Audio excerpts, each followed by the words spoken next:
呢度就係廣州好著名嘅景點荔枝灣啦。咁呢條荔枝灣涌而家咧就好靚嘅。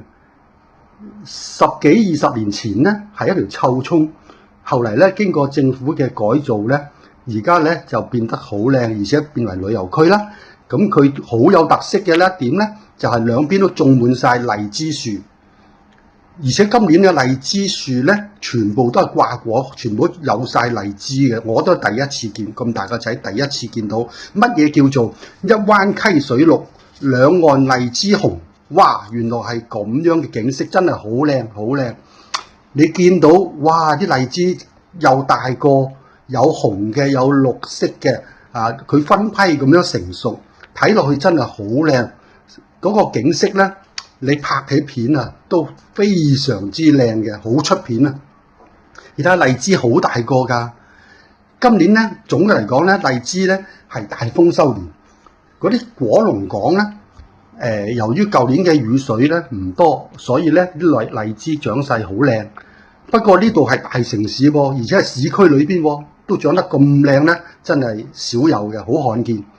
我哋而家經過嘅咧，一路行就係沿住荔枝灣涌一直行過去，咁我就上面睇下嗰啲水果嗰啲果樹啦。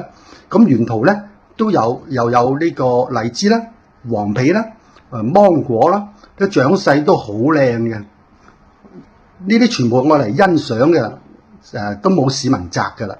咁所以咧你可以睇到佢哋一抽一抽，睇到係長勢好好嘅。你睇到黃皮咧。而家仲長緊啊，都好大粒，好靚。廣州嘅水果咧，歷年都係好平嘅啦。今年大豐收咧，更加之超級平。嗰啲荔枝咧賣到係5蚊、6蚊一斤。